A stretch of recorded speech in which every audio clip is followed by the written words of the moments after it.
Kita ambil contoh Gerebek Surah. Gerebek Surah itu acara tahun baruan 1 Muharraman, tetapi ada campur tangan mistisnya, ada kuda lumpingnya, ada reok ponorogonya. Dan mohon maaf, jangan ada yang tersinggung, memang begitu keadaannya. Ingat, para pemain-pemainnya juga diisi dengan itu tadi, ada jinnya, ada syaitannya. Betulkah demikian? Begitu yang kami temui. Saya cukup lama tinggal di Yogyakarta, hampir 11 lebih. Di Jawa saya 18 tahun. Jadi saya tahu tradisi-tradisi itu, baik Yogyakarta, Banyuwangi, kemudian di Ponorogo. Karena memang tradisi ini, ketika tahun baru 1 Muharraman atau Gerebek Surah itu, yang keluar itu semua keluar dari rumah itu. Orang lebih ramai daripada Idul Fitri ataupun Idul Adha, takbiran itu. Kenapa? Karena menyambut tahun baru Islam. Pertanyaannya adalah, cara menyambut tahun baru Islamnya ini kemudian betul atau salah? Dikembalikan kepada sejarah. Ini nggak bisa kita langsung menghakimi langsung. Maka dikembalikan kepada sejarah. Mengapa dulu sejarah ini penting untuk dipelajari, untuk kita ketahui, agar kita tidak cepat-cepat mengambil tindakan dan menghakimi saat kegiatan, perbuatan. Sehingga kita paham,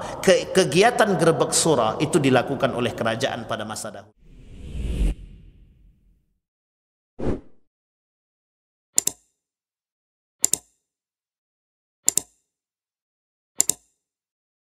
Baik, Bapak Ibu sekalian yang berbahagia, malam hari ini kajian spesialnya adalah malam 1 surah.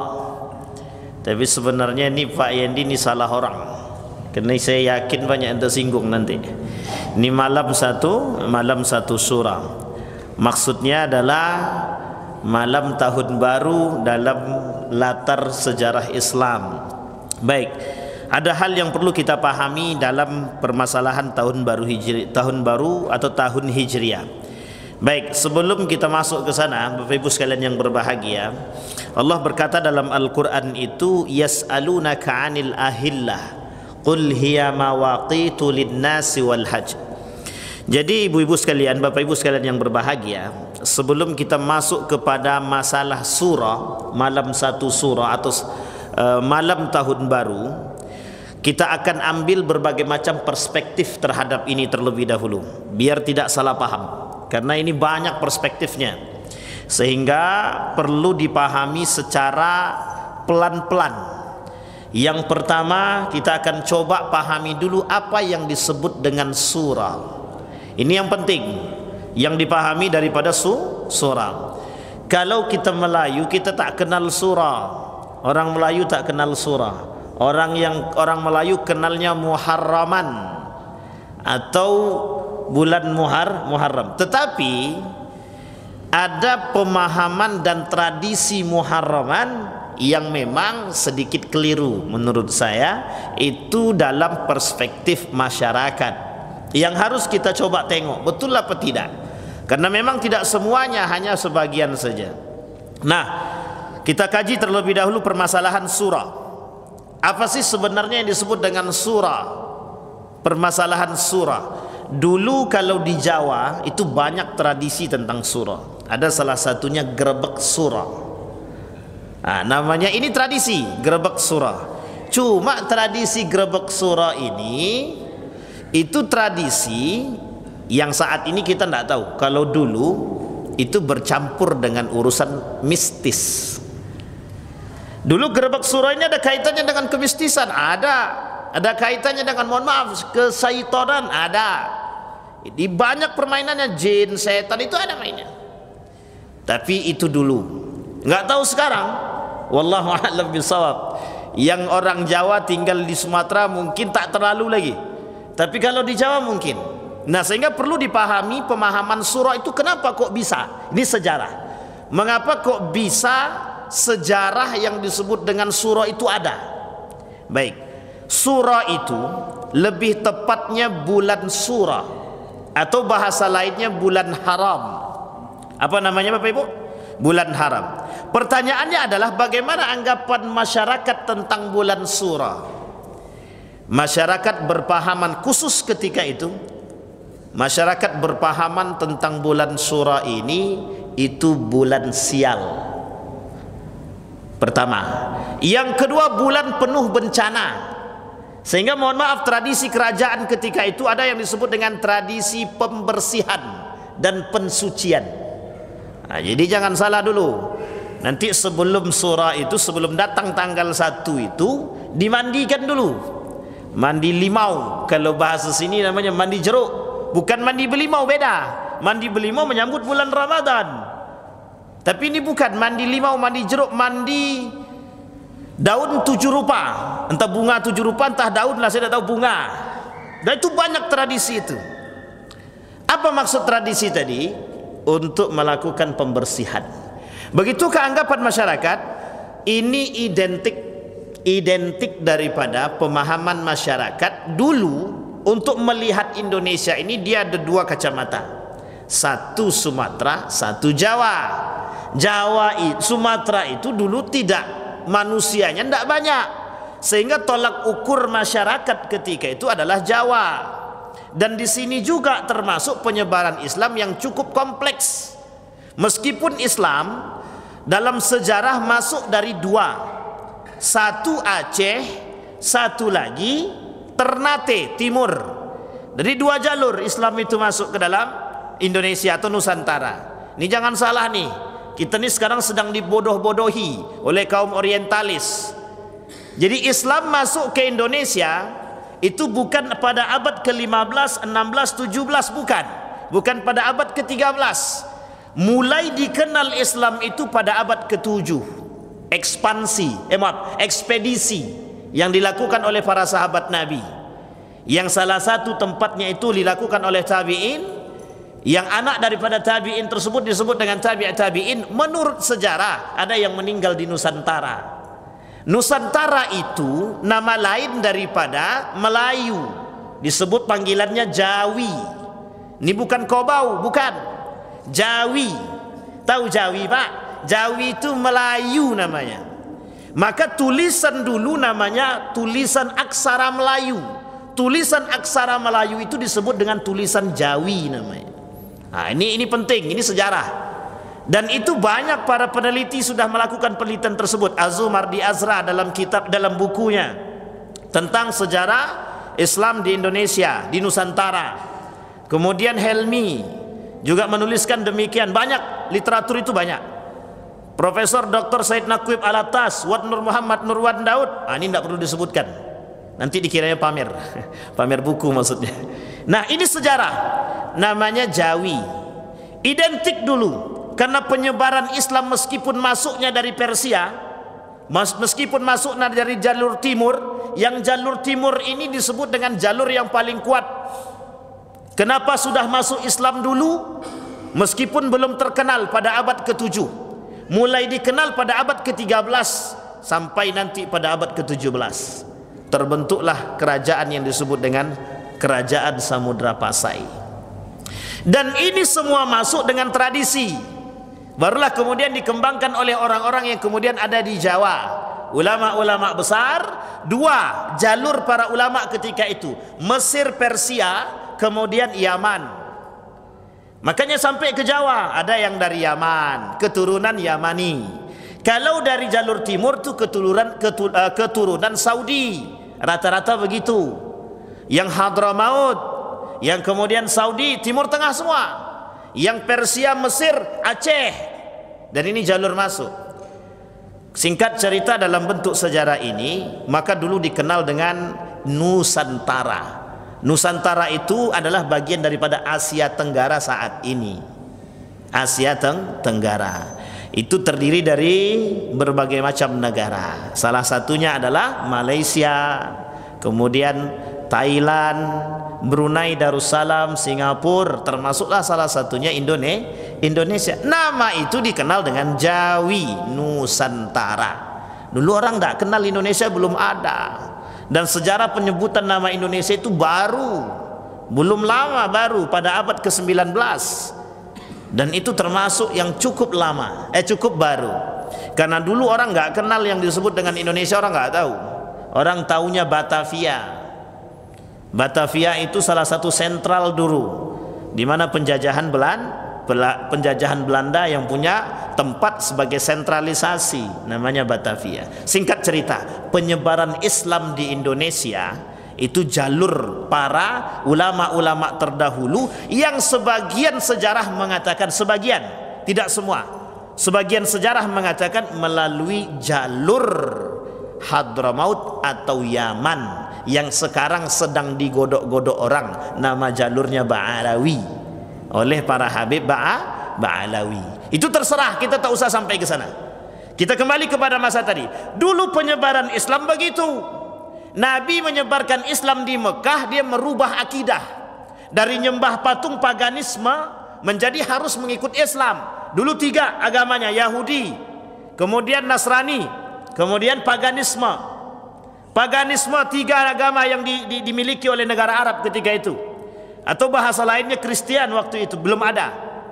Tapi kemudian Nabi datang dengan agama yang baru, disebut dengan Islam.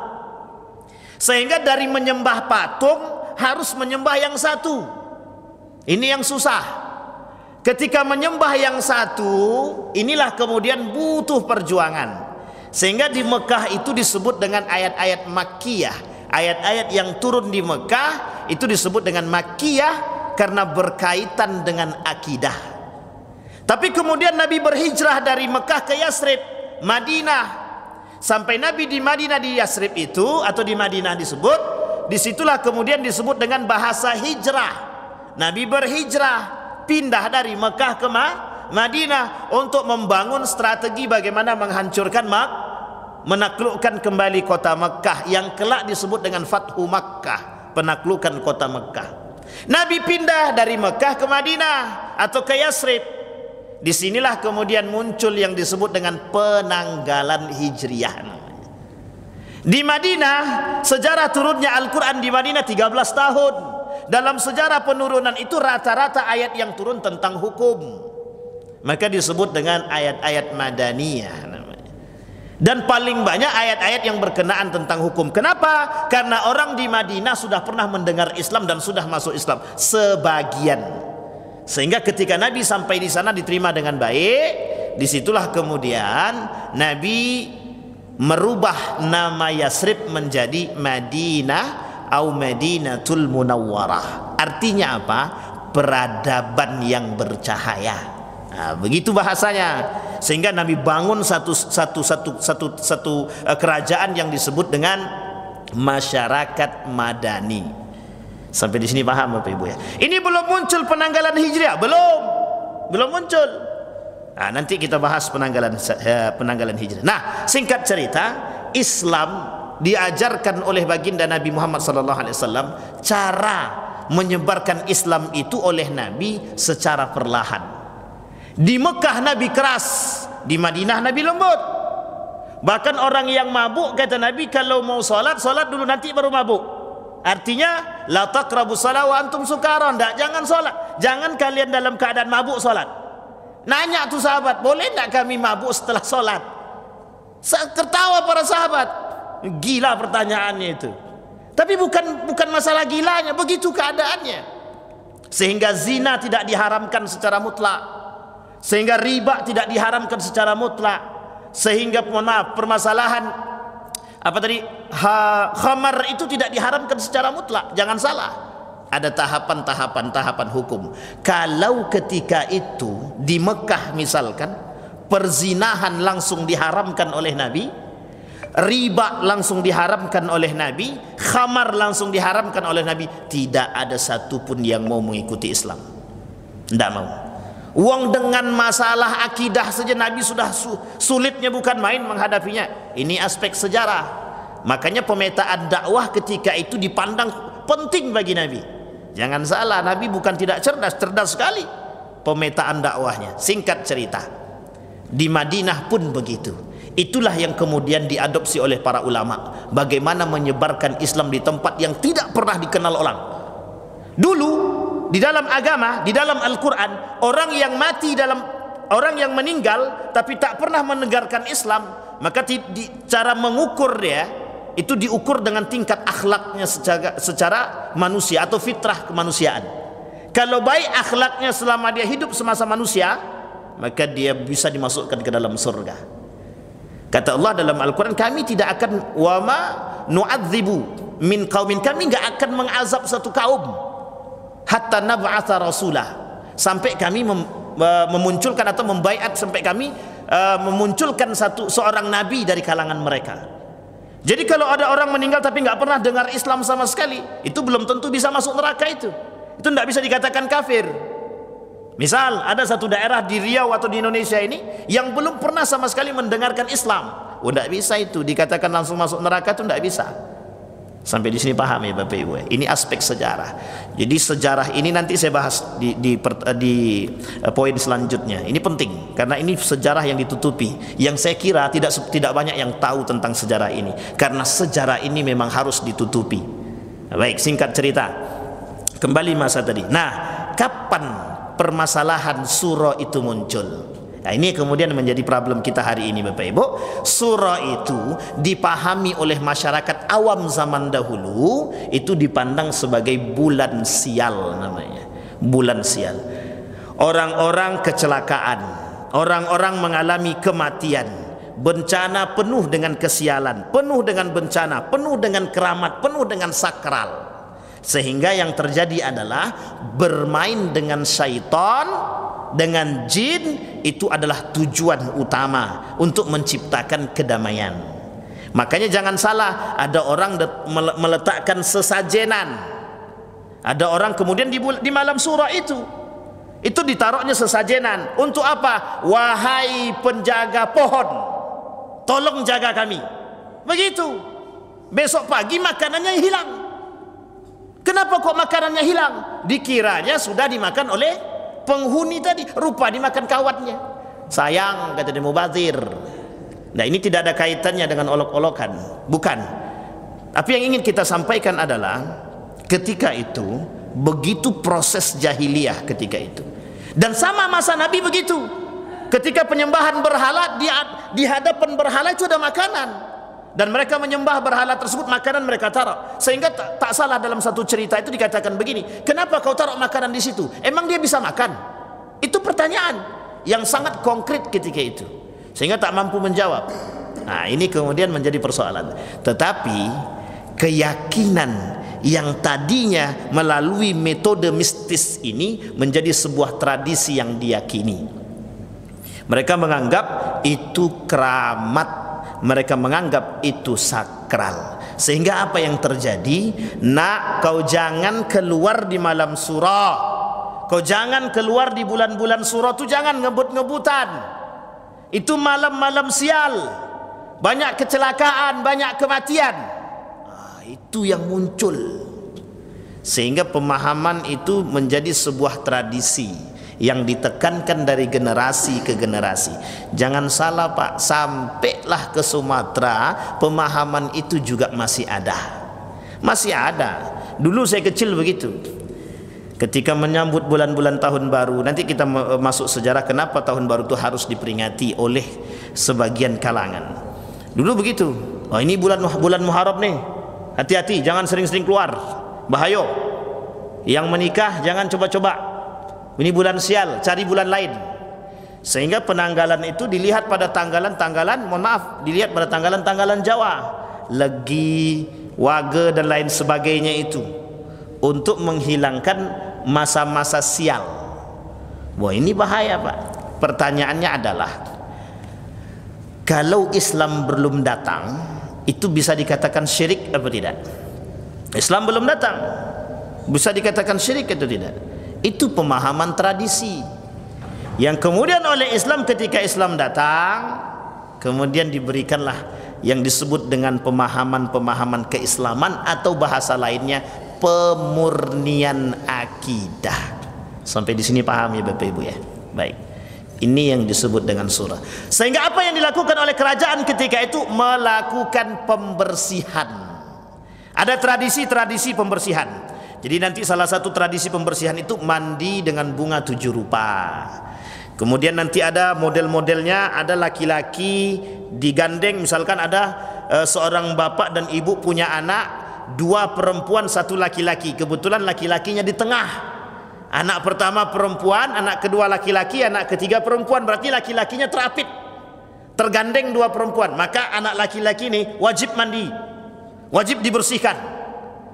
Nah, ditakutkan nanti ini membawa kesialan. Wah, ini bahaya ini. Dan ini bukan lagi kesyirikan, penuh dengan kesyirikan itu. Imam Zahabi mengatakan dalam kitabnya permasalahan syirik. Nah, syirik itu yang kemudian yang dimaksud oleh Imam Az-Zahabi, syirik seperti ini kemudian menjadi sebuah darah daging atau menjadi akar sebuah tradisi yang sampai saat ini masih dilakukan. Ada di Riau ini salah satu daerah itu masih menggunakan model sesajen, itu masih ada. Mereka percaya sama penunggu pohon, penunggu laut, itu masih ada. Dan kami sampai itu. Dan itu di Riau itu ada salah satu daerahnya. Kita tak perlu sebutkan. Nanti kalau yang pengen tahu kita duduk belakang saja. Salah satu daerah, dan itu terletak di daerah Siak. Nah, itu masih ada. Tersebutlah Siak. Tak apa-apa. Nama daerahnya Tanjung Pal. Di Tanjung Pal itu orang-orang masuk Islam masih menggunakan sistem yang disebut dengan sinkritisme. Nah, ini berat nih bahasa Pak Ustadz nih. Sinkritisme itu artinya menggabungkan dua agama atau dua pemahaman. Satu, dia beragama Islam, tapi pada satu sisi ketika tradisi sajen tadi atau memohon kepada penunggu pohon kemudian penunggu laut, mereka masih percaya, mereka masih melakukan sesajenan. Nah, sampai di sini paham ya Bapak Ibu ya? Baik, itu menjadi masalah. Dulu pernah terjadi tahun 2000, sekarang 2000 berapa nih? 2024, 2023, 2022. Heboh ketika seorang pemuda menendang sesajenan. Masih ingat ya? Itu viral itu.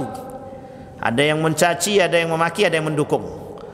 Tapi mungkin banyak yang mencaci dan memaki, bukan mendukung gitu. Karena permasalahannya ketika itu adalah keluar daripada jalur etik atau intoleran, yang disebut dengan kasus intoleran. Sampai di sini paham ya Bapak Ibu? Nah, pertanyaan pertama adalah bagaimana Islam memandang bulan Sura? Islam memandang bulan Sura itu sebagai bulan Muharram. Tak ada namanya bulan sial dalam Islam. Ingat itu baik-baik. Islam tidak pernah mengenal tanggal 13 itu tanggal sial. Bulan Muharram itu bulan sial, tak ada. Bahkan ini menjadi sebuah tradisi jahiliyah. Ini disebut dengan tradisi jahiliyah. Man tashabbaha biqaumin fahuwa minhu, barang siapa yang mengikuti tradisi itu, mereka sedang mengadopsi tradisi-tradisi jahiliyah. Dan ingat, tradisi-tradisi seperti itu bisa berkembang dengan baik pada orang-orang yang mohon maaf, yang masih percaya pada tradisi-tradisi lama. Sampai di sini paham ya Bapak Ibu ya? Baik. Nah, bagaimana pandangan Islam yang pertama? Islam memandang bulan Sura adalah bulan Muharram. Bulan Muharram tidak ada bulan kesialan, bukan bulan kesialan. Jangan dipandang sial, salah. Kalau ada orang yang mengatakan bulan Muharram bulan sial dan dia muslim, dia sedang mencela bulan. Dan bulan itu milik Allah. Sampai di sini paham Bapak Ibu? Baik. Yang ketiga, Islam tidak membenarkan pencelaan terhadap bulan, baik itu Muharram ataupun bulan-bulan yang lain. Yang keempat, bulan Muharram itu masuk dalam kategori bulan hurum. Tahu hurum? Bulan-bulan haram. Ada berapa bulan-bulan haram itu? Ada 4. Yang pertama, Zul, bukan Zulkarnain ya Pak. Zulhid, Zulqa'i, Muharram, satu lagi. Bulan Safar. Ini bulan-bulan Muharram Pak. Dan Allah sebutkan di dalam Al-Quran iddatus syuhur, kata Allah. Artinya kalau bulan Muharram, kenapa bulan Muharram disebut dengan bulan haram? Ada dua pemahaman. Yang pertama, kata para ulama, di dalam bulan Muharram itu dilarang perbuatan-perbuatan yang sangat diharamkan oleh Allah. Membunuh, kemudian bermaksiat. Ini kelebihan bulan. Kemudian yang kedua, banyak orang-orang yang melakukan ibadah di bulan Muharram, orang-orang yang melakukan baik puasa, baik zikir, baik i'tikaf, baik salat dan lain sebagainya, bernilai pahala lebih daripada bulan-bulan sebelumnya atau bulan-bulan yang bukan yang bukan bulan-bulan haram. Ini kelebihan bulan-bulan haram. Sampai di sini paham Bapak Ibu ya? Baik. Nah, Sekarang pertanyaannya adalah bagaimana cara kita menyambut tahun baru Islam? Bolehkah kita menyambut tahun baru Islam? Ini yang kemudian harus kita sampaikan Bapak Ibu. Yang pertama Bapak Ibu, kenapa tahun baru Islam ini kemudian diperingati? Nah, itu kemudian yang menjadi pertanyaan kita. Karena tahun baru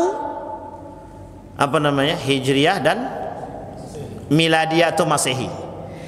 Tahun Masehi itu diperingati, dan cara memperingati tahun baru Masehi itu gila-gilaan, sampai ramai berkumpul di tengah jalan, baik laki-laki maupun perempuan, bercampur aduk, mau halal kek mau haram lantak. Ini bahasanya, memang begitu keadaannya. Laki-laki perempuan keluar malam. Bapak ibu boleh cek besok, di tahun baru cek semua hotel penuh. Yang ngisi siapa? Anak muda. Dah nikah apa belum? Itu yang kita tak tahu. Ini kapan-kapan boleh di sweeping tuh Pak, dicek sekali-sekali. Loh, kenapa penting? Iya.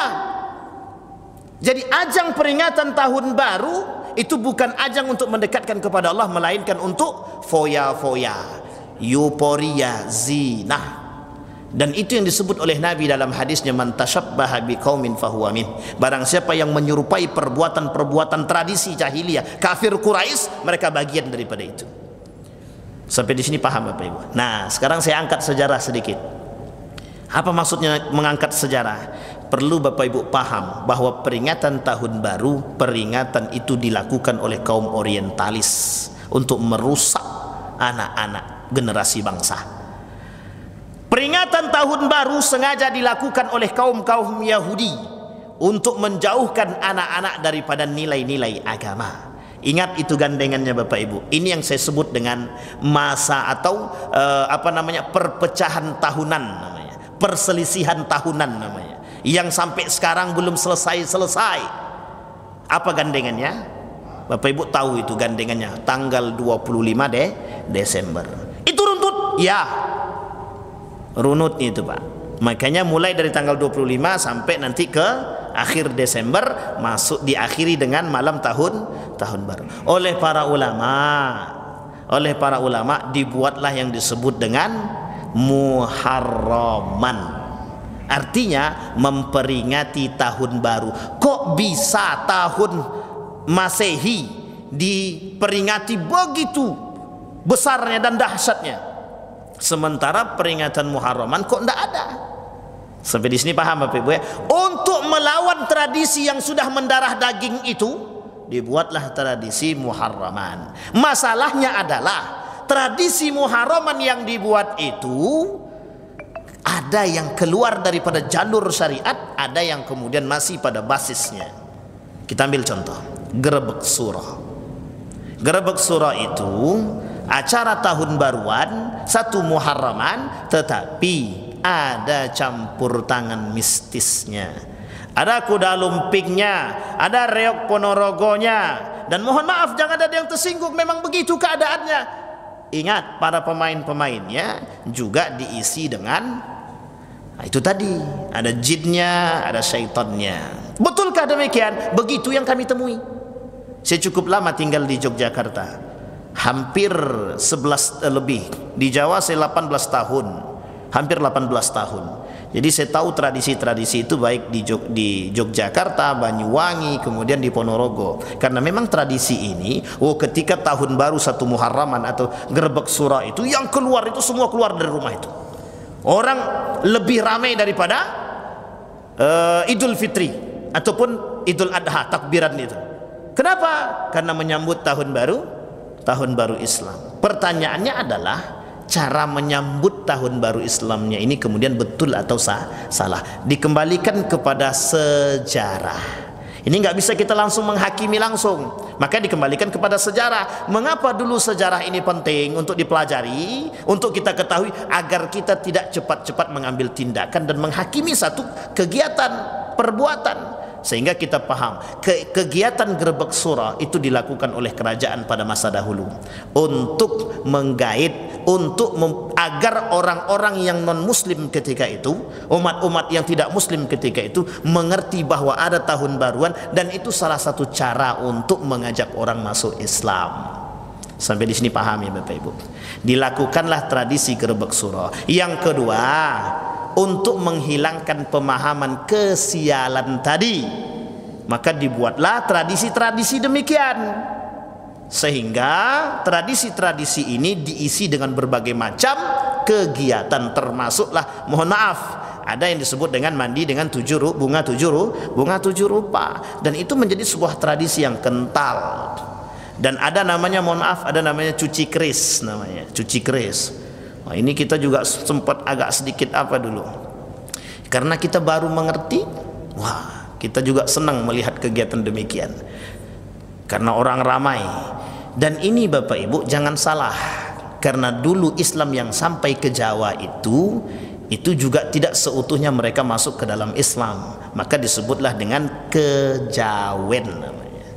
Sampai sini paham ya Bapak Ibu ya. Kalau bahasa sederhananya Islam abangan namanya. Ini bahasa akademik, namanya Islam abangan. Satu tradisi yang disebut dengan kejawenan atau kejawen. Dulu namanya orang Islam. Apa maksudnya? Masih mengadopsi sistem sinkritisme. Dia Islam tapi tak sholat. Karena apa tujuannya? Agar mereka bisa merubah agama mereka. Sehingga suatu ketika seorang murid daripada Sunan Kalijaga ketika itu. Jadi Sunan Kalijaga punya murid, mengajarkan kepada muridnya tentang tradisi-tradisi yang ada ketika itu dalam menyebarkan Islam.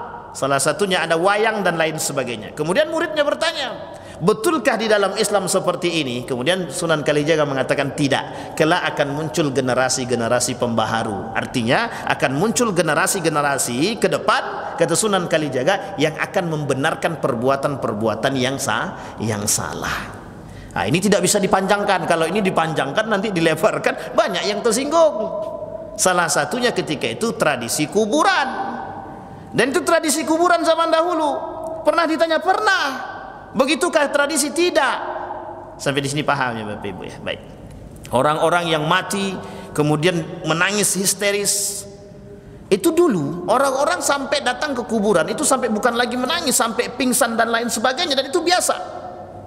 Sehingga mohon maaf, tradisi itu kemudian dihilangkan. Bahkan Nabi mengatakan dalam hadisnya itu, salah satu tanda datangnya akhir zaman adalah orang yang meratapi kematian, atau bahasa lainnya an-niyaha. Iya, an-niyaha. Kata Nabi dalam hadisnya itu an-niyaha. Kelak di akhir zaman, salah satu tanda datangnya akhir zaman itu munculnya orang-orang yang disebut dengan an-niyaha, yang meratapi kematian yang berlebihan. Dan itu dulu terjadi pada masa-masa tradisi jahiliyah terjadi. Nah, makanya mohon maaf Bapak Ibu, perlu kita memahami yang disebut dengan tradisi jahiliyah.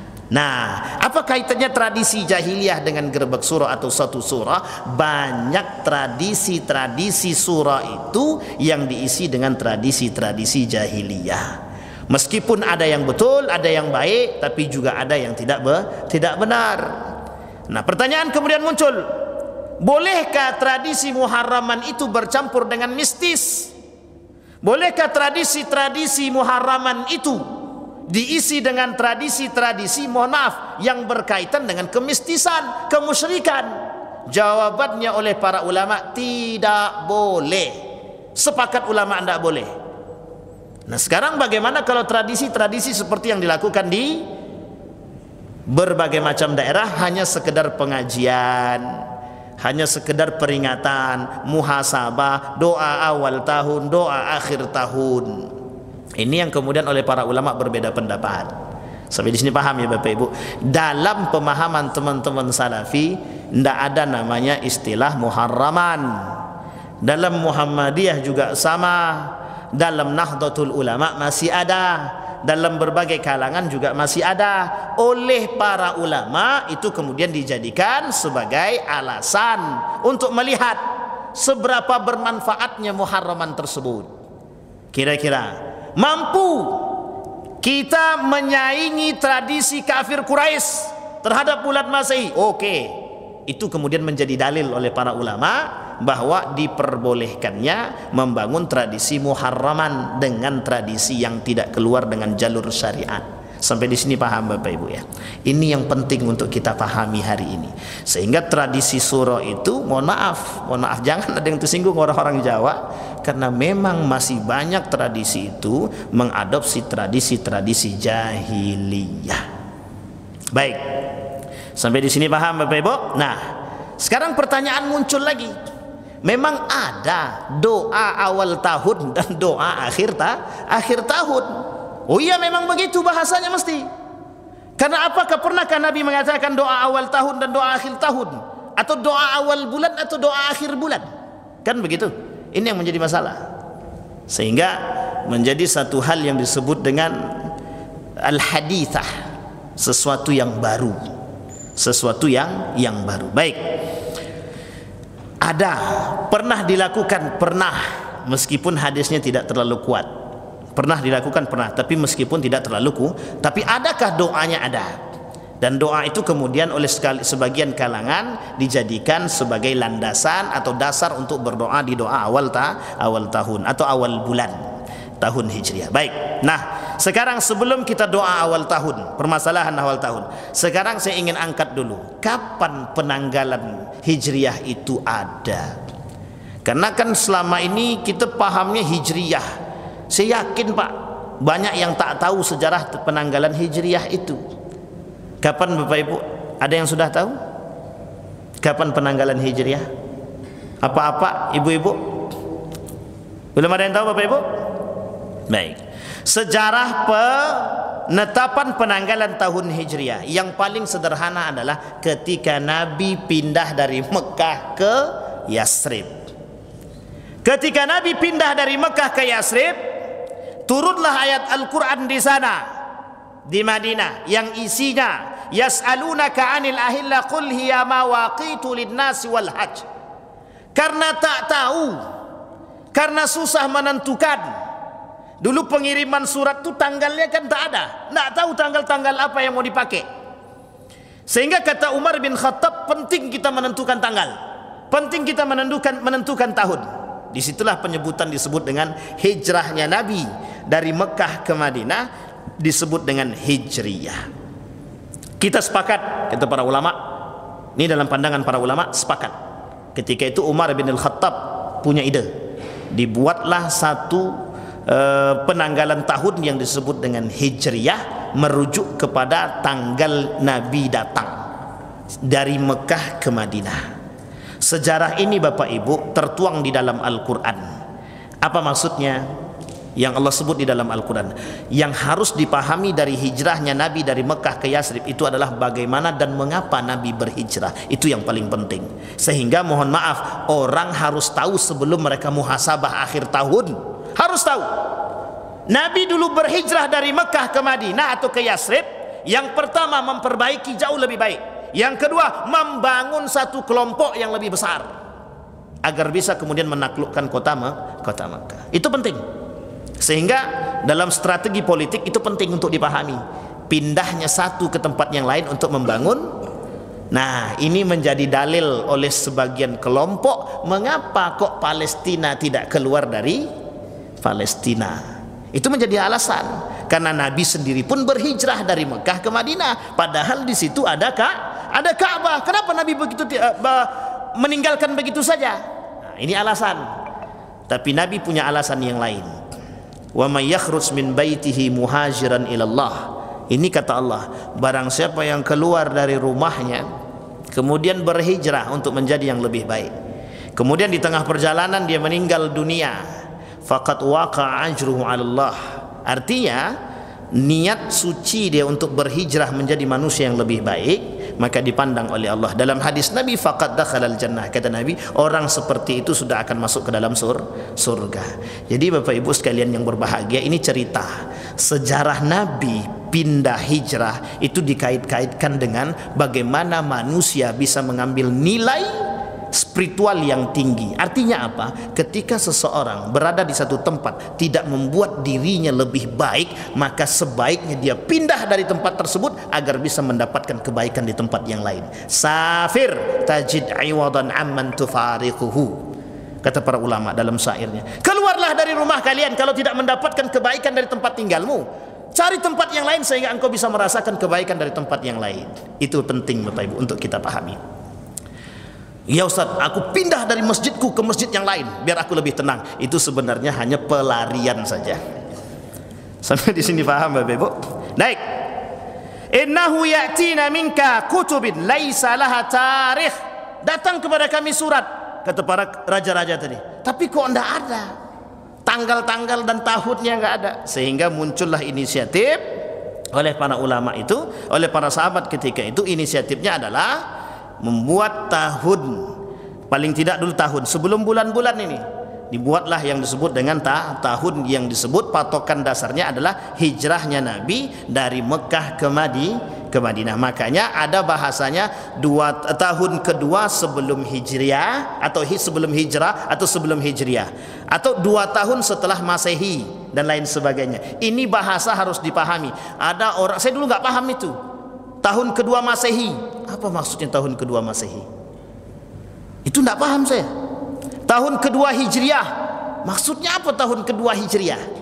Ternyata tahun kedua Nabi berhijrah dari Mekah ke Madinah. Nah, itu yang kemudian dijadikan landasan tahunnya adalah Hijriah, pindahnya Nabi dari Mekah ke Madinah. Apa kata para ulama? Al-hijratu farraqat bainal haq wal batil fa'arikhuhu biha.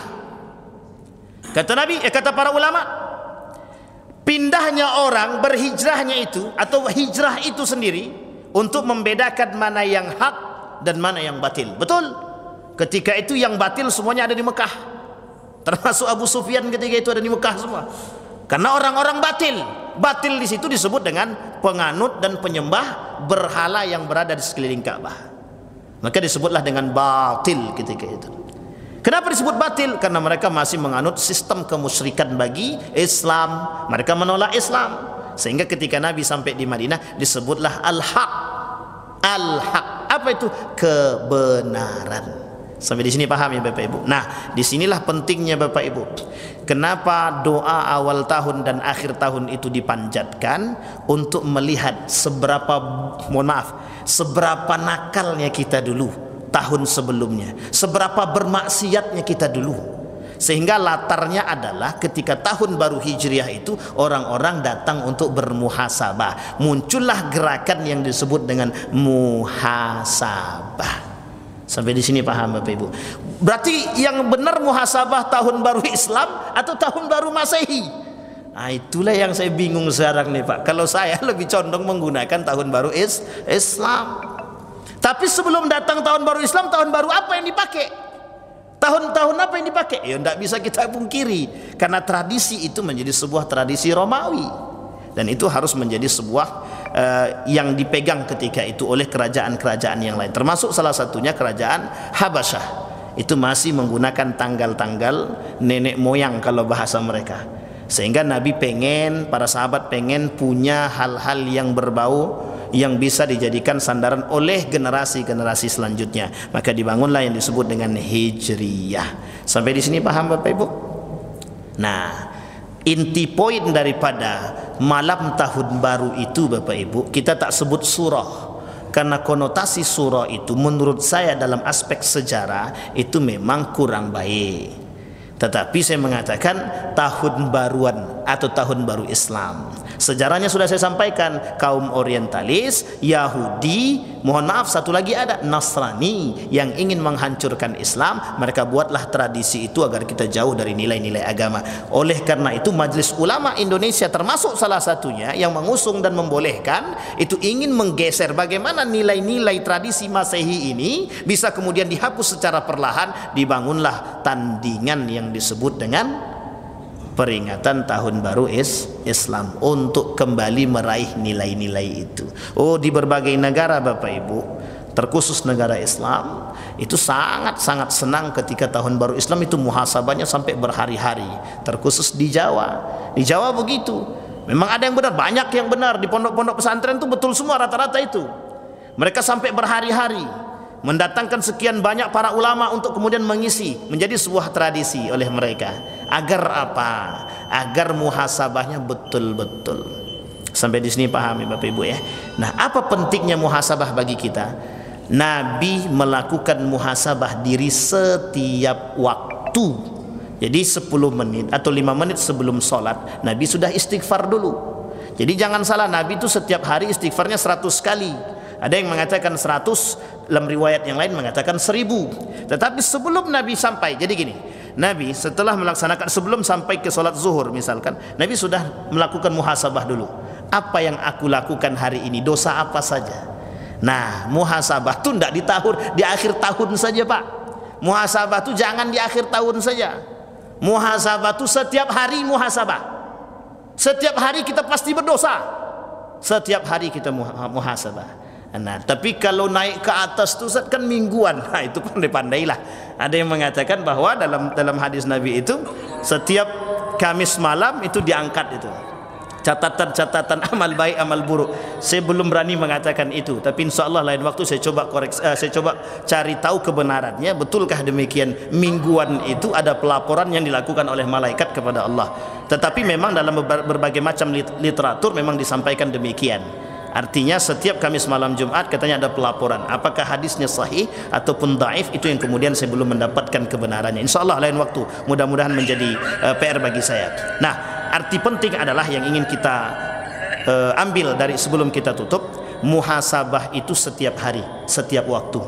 Jangan pernah muhasabah hanya di akhir tahun. Tapi paling tidaklah kalau selama hidupnya tidak pernah muhasabah, ya paling tidak sekali seumur hidup lah, atau sekali setahun lah dia kemudian melakukan muhasabah. Apa muhasabah yang harus dilakukan? Yang pertama, seberapa banyak maksiat yang pernah engkau buat. Yang kedua, seberapa bejaknya dirimu. Yang ketiga, untuk apa kau hidup? Orang hidup cari mulia atau cari mati mulia? Itu kemudian kembali kepada kita Pak. Yang terakhir yang penting, hidup kita ini tujuannya mati untuk ketemu dengan Allah, bukan ketemu dengan yang lain. Jadi bagaimana kita mendapatkan mati yang mulia biar kita bisa ketemu dengan Allah. Jangan sampai kita muhasabah tapi yang kita pikirkan adalah pengen menjadi hidup yang mulia. Hidup yang mulia itu biasa Pak, punya banyak harta hidupnya mulia, tapi masalahnya tenang atau tidak, itu masalahnya lagi.